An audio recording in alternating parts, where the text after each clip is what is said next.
ताबीरिबसिंबु मणिपुरी लेचल वारीना तरामना ओक्सबगा लोनना इकोक नोना खुरुमजरी ngasisu mayamgi ngahak pathanaba haiduna nungairaba manipuri phungawari ama puduna laksari phungawari asigi mamingna mabuk phattaba lawyam chaba nipa wari asina kari kamdawriba haibadu mayam punna taminarasi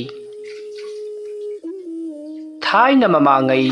yamna chawraba khul amada nipa ama leirami hairiba nupa ase suba nomba yamna kanjaba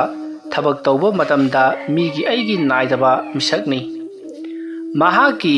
मचानुपा अहुम पोक्लमी मचानुपा अहुम असे महाकना यामना लुना चाना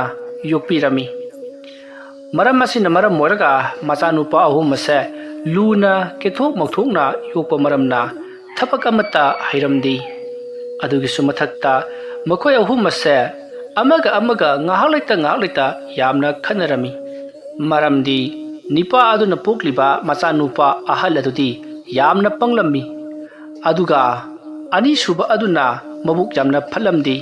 aduga singbadi yamna singlammi adugi matungda iton tonba aduna mabuksu yamna pharami aduga singbasu yamna singlammi maram asina makhoi amaga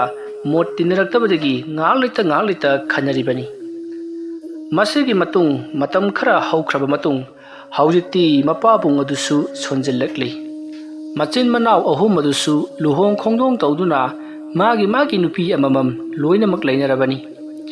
magi nupi sing leinaraba matungda makhoi tongan na leinabagi-damak mapabungda yamna kanna taklakhi aduga makhoi gini haiduna kari thambirambagi kari tawirambagi haidun mapabungda tattana hangli matau karamna makhoi nupi thakpa ngamgadoribano haiduna hanglakpada mapabung aduna hairakli nakhoi namadugidamakta kari amata waruraganu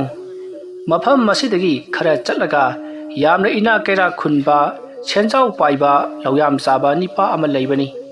mahaki manakta chattuna nakhoina thaba ingkhang suduna sen taluro mahakti senjamna paibanina minai masal mayam ama pamlamgani maramaduna nakhoi magi thabak suduna sen tanduna nungaina palu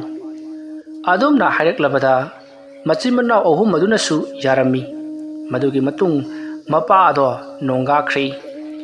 mapa bung laikhidraba matung mayamba haladuna manaw nupa anida hairekli pabungna hairambagi matunginna ai mafam mase thadoktuna aikoigi khullasda leiriba senjau paiba lawyam chaba ina khunba nupa adugi manakta chattuna thaba ingkhang sujarugi hairuragi madugi matungda nakhoisu mathang lau aikoi punna laklabadi mahakna thabak pirakhidabasu yai haiduna wari sanari madugi matung mayamba haladuna hairakliba wafam maduda manaw nupa ani adusu yaraduna haujikti mayamba adu hana lawyam chaba senjau paiba nipa adugi manakta chatkhri madugi matung matam khara leiraga makhoi ki mayamba ahallado halakli mayamba halladuna halakpada manaw nupa ani aduna kari amuk tawrabagi nokoina churiba thabagado loirabara haiduna hangakli matam aduta makhoi gi mayamba ahal aduna kadaidagi nakoi gi ina khunba loyam saba nipa adudi mabuk yamna phattaba pukchel sengdaba haiki wa ngaktaba misakni mahakna magi yamlaba sansingbu aingonda selali aduga mahaki salsing atugi sajiksu aingonda falali maduda natana labukta kumhanduna lawsingbu suhalli asumna aibu lakpa yaba laknaraba matung aigi awaman aigi kusuman to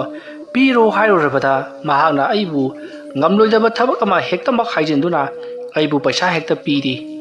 aduma torokpatagi aigi awaman kusuman phangdrabadudadi aisi jumda halakliba sini haiduna tammi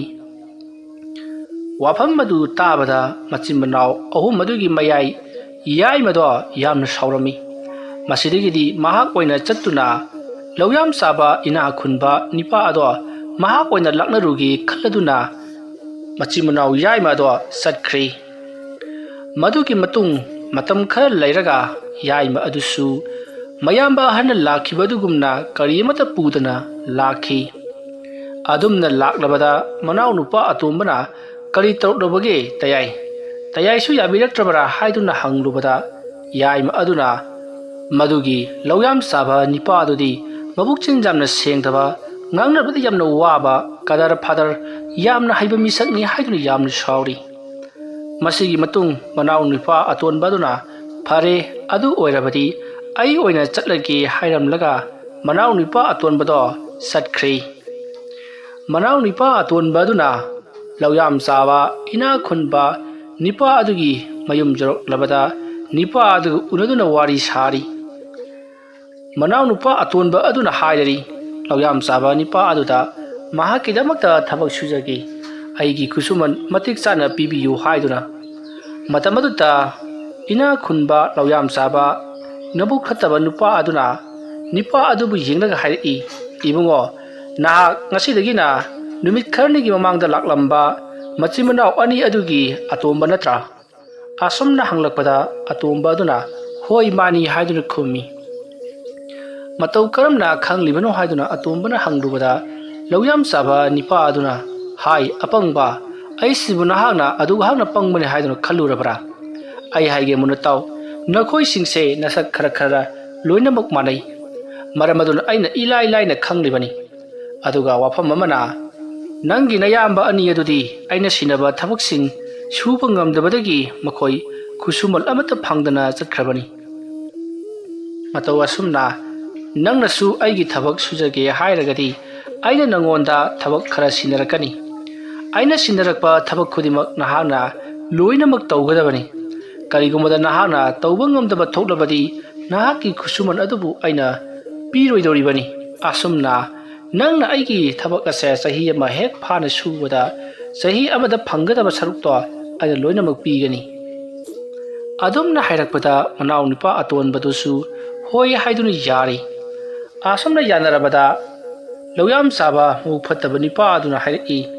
phare adu warabadi nahagna aigi yamlaba sansing ase mabuk thananaba pijaruro asomna hairaga thadorakli masidagidi manau nupa atonba aduna mahaki ina khunba nipa adugi yamlaba sansing ado hoiraduna sanselami matau asomna numit kayani sansenba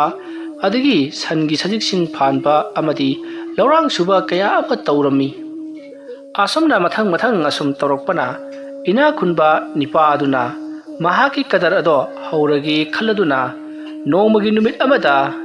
nipa aduda hairi haibadi manau nupa atomaduda hairi taribra ibungo ngasidi aigi sanbi achouba ase masima khatang nahagna chingi warakta puduna wana bijaruso hariba wana ado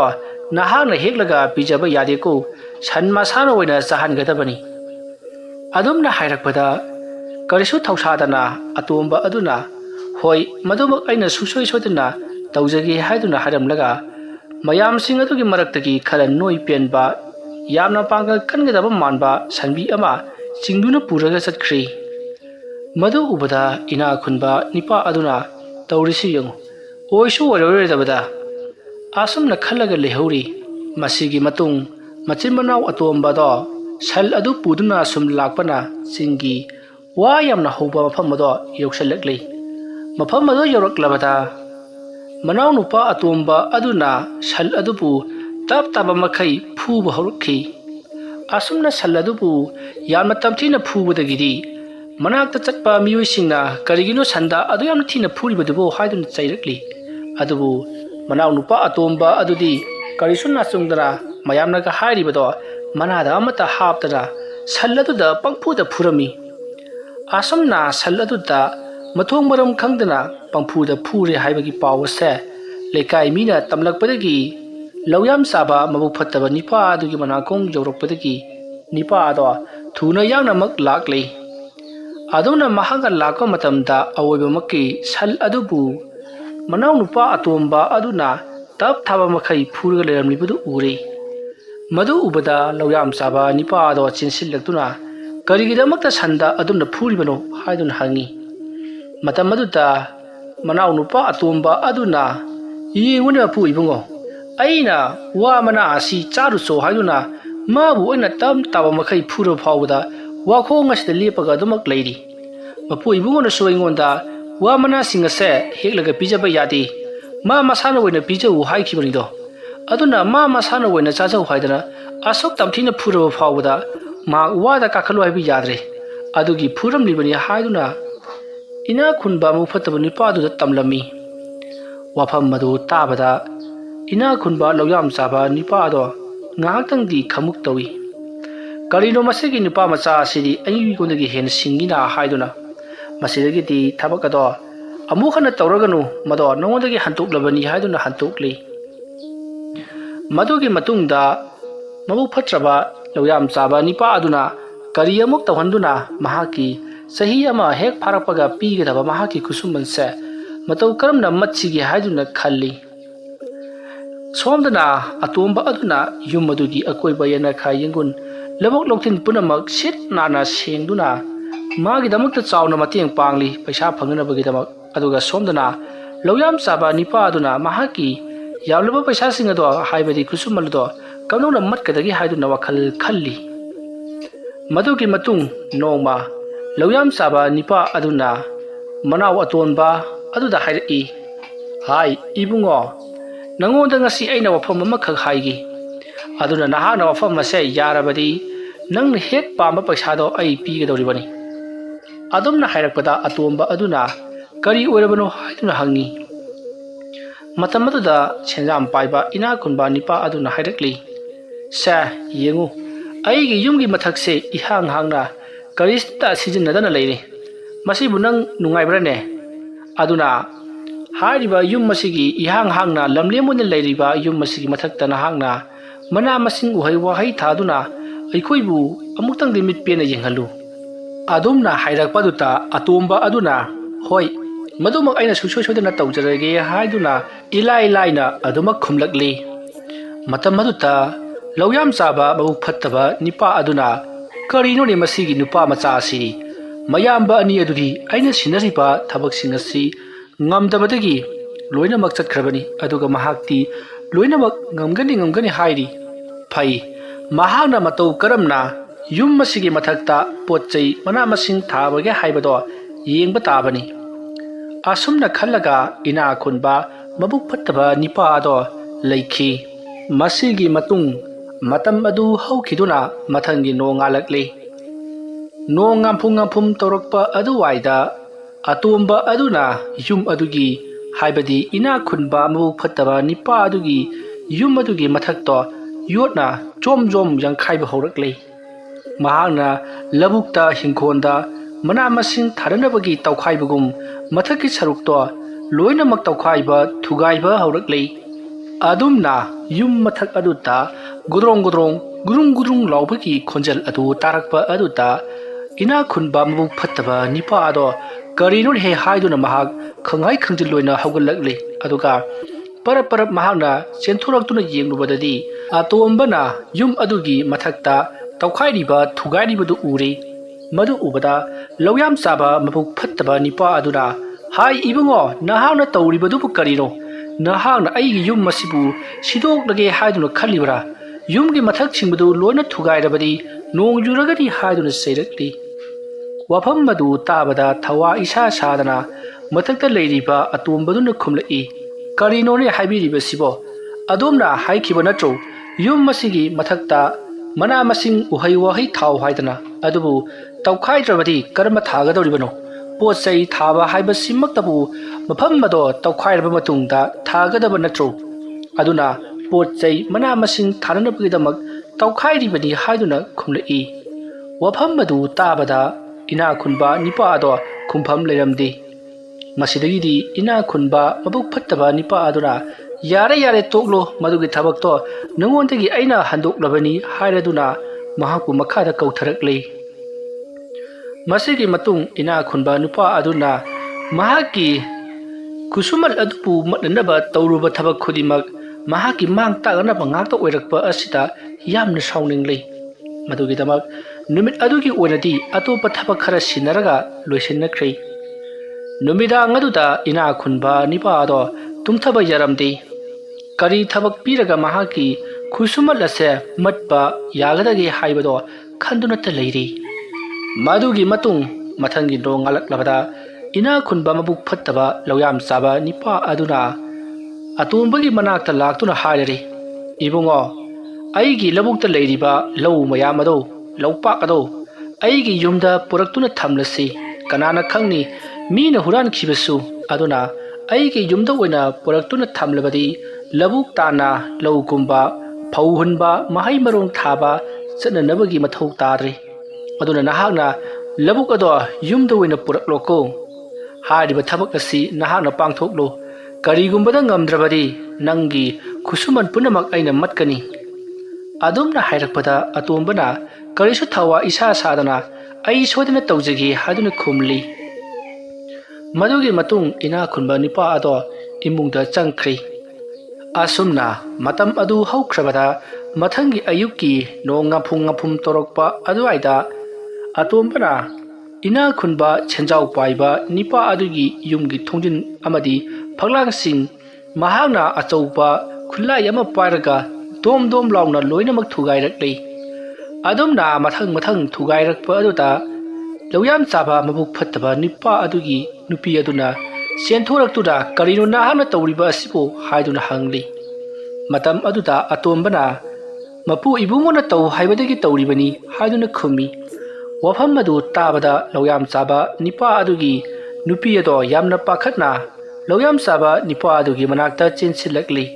अदुगा युंगी थोंग फगलांग पुनमक नहाकी कौरुरिबा थबक सुरनबा मियोय असिना लोइनमक थुगाई हौरे हाइदुना तमली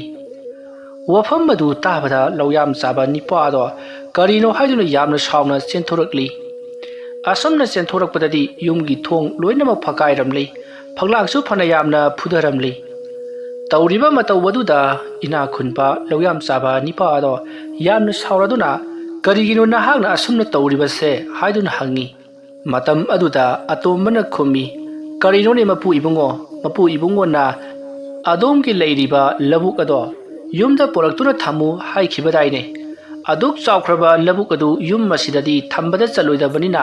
थोंग अमदी गेटना चिंबसे अइना फकाइदुना चननबा होनजरिबनी मसी हाना सेंबा लोरबा मतुंगदा अइना लौ अदुबु लबुक अदुबु yum मसिदा पुरक्कदौरिबनी अदुमना हाइरकपदा लौयाम चाबा इना खुनबा Nipah अदुदी महाक ngakpada loikhri shawsu yamna sawningli masidagidi nipa aduna phare ibungo ai nangonda karimate hek haijararoi nangonda ina sinakhiba thabak adusu handoklabani nahakna mafam masidagi nang ngasimak chatkhro nangi khusumal ado aina matik chana pirabani asomna haiduna loyam chaba mabuk phattaba nipa aduna atombada yamlaba sana lupa sing pikhi madugi matungta अतोंबदो मयुमदा यामलबा सना लुपा मयाम अदु पुदुना यामना नुंगाइना मयुम लोमदा हलकले सोमदना लौयाम चाबा इना खुनबा मबुक फत्तबा Nipah अदुना महाकी take कायरबा yum अमदी मथक होगाइरमलबा yum मदो येगलगा मथा यामना सादा लेहुकी yum मदो सेमजनबदा महाक सेलसु यामना चंखी असमना मीगी खुसुमन मटके हाइदुना होना रूपा महाकी मसा मांगदुना महाकी लंथुम मांगदुना तोकलेदो सोमदना अतोंबा अदो मयुम लोमदा यामलबा सना लुपा सिंग पुदुना थबक लोरगा हलकपा अदुता महाकी मयामबा याइमा अमदी अहलना यामना थगलमी अमदी इना खुनबा Nipah अदुबु महाकना ngamlambagi pawadu tabada yamna haraurami masigi matungdagidi atombaduna mayamba anina sukhiba khusumal ado adusu ina kera khunba senjau paiba loyam chaba nipa adugi manakta laktuna makoina sukhibagi khusumal ado bibinabagi damak hairi loyam chaba nipa aduna su madubu yaraduna makoina sukhibagi khusumal ado bibirakhi मतवसमना मनाव अतोनबगी मपानदगी मखोइसु मखोइना सुखिबगी खुसुमलदो फंगजदुना मखोइ अहुमक यामना नुंगाइना पानखी वारी असि मतंग असिदा लोइसनजरे अइना ꯋꯥꯔꯤ ꯑꯁꯤ ꯄꯥꯊꯣꯛꯆꯔꯛꯄ ꯃꯇꯝꯗ ꯁꯣꯏꯈꯤꯂꯥꯟꯈꯤꯕ ꯈꯤꯕꯤꯛ ꯇꯥꯕꯤꯔꯤꯕ ꯄꯨꯝꯅꯃꯛꯅ ꯄꯨꯛꯆꯦꯜ ꯆꯥꯎꯅ ꯉꯥꯛꯄꯤꯒꯅꯤ꯫ ꯃꯇꯨꯡ ꯇꯥꯔꯛꯄꯗꯁꯨ ꯅꯨꯡꯉꯥꯏꯕ ꯐꯨꯡꯒꯥ ꯋꯥꯔꯤ ꯀꯌꯥ ꯄꯨꯗꯨꯅ ꯂꯥꯛꯆꯒꯦ꯫ ꯉꯁꯤꯒꯤꯗꯃꯛꯇꯗꯤ ꯃꯌꯥꯝꯕꯨ ꯑꯔꯣꯏꯕꯗ ꯑꯃꯨꯛꯀ ꯍꯟꯅ ꯈꯨꯔꯨꯝꯖꯔꯤ꯫